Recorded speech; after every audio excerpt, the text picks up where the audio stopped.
Lots of drama happening with WWE today. The CEO of World Wrestling Entertainment announced that she's resigning last night, and her dad, Vince McMahon, has been re-elected as executive chairperson of the board. Manisa Danabalan joins us live with the latest. Manisa, there's also been rumors that he has since signed a deal to sell the organization to Saudi Arabia. That's right, Kelly, but several sources say that it's not true and it's just rumors. But with the 77-year-old returning to the board last week, there's many new faces, especially with Stephanie McMahon leaving. Now, forever, and the most important word is together. For 4 decades, Vince McMahon ran WWE, but after an investigation into his alleged misconduct, the company's CEO and chairman retired in July last year, passing the torch to Stephanie McMahon, his daughter and a retired professional wrestler. You're gonna hit me, Stephanie McMahon? This is my ring, my house, my stadium, my people! But in her Twitter post last night, she told fans that she's ending her journey. Our founder, Vince McMahon, has returned as executive chair and is leading an exciting process regarding strategic alternatives. WWE is in such a strong position that I've decided to return to my leave and take it one step further with my official resignation. It comes only a few days after there was an all-employees meeting where there was a lot of reassurance from executives, including Stephanie, that everything was going to stay the same. One can only speculate.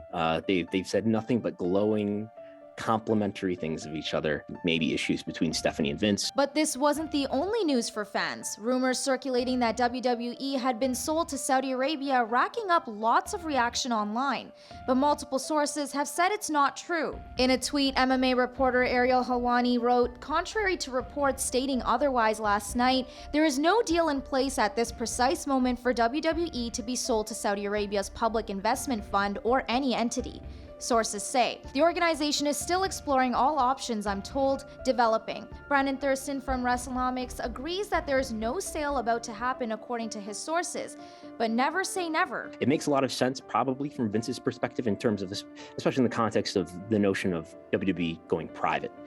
I can imagine a perspective of Vince where he could see that a lot of the problems that he's in, a lot of the scrutiny that he's under because of the oversight of the Securities and Exchanges Commission. Sport management professor Michael Narain says he wouldn't be surprised if WWE was sold to Saudi Arabia. WWE has embarked upon a strong Middle Eastern strategy for the last decade, to be honest.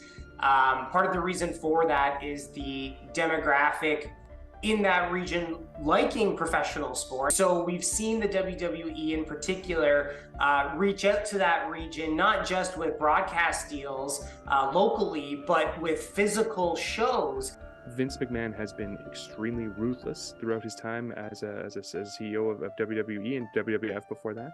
He has demonstrated himself to be someone who is extremely savvy with selling the content of WWE and also recognizing the content doldrums that we find ourselves in right now, and he leveraged this with creating the WWE network and then selling that network to NBC. He is a very, very shrewd businessman. There's no doubt about that. The Middle East and Saudi Arabia in particular have become more involved in the sports world in recent years, like their new golf league, Live Golf, Cristiano Ronaldo signing with their soccer team, Al Nassr, and even Qatar hosting this year's World Cup. Taylor McKee points to sports washing. Changing the public's perception on Saudi Arabia with regards to human rights or treatment of women will take decades to do. Maybe perhaps they'd rather instead try and purchase legitimacy and purchase their way into this discourse, creating talking points and creating points of conversation when it comes to Saudi Arabia that don't first mention these human rights violations. But Thurston says selling to Saudi Arabia could draw a lot of criticism. The view of a lot of fans, maybe business partners, it would continue to challenge WWE's brand. Thurston adds that a big question now is whether Vince McMahon can let his son-in-law Paul, whose wife just resigned, completely control creative without getting involved.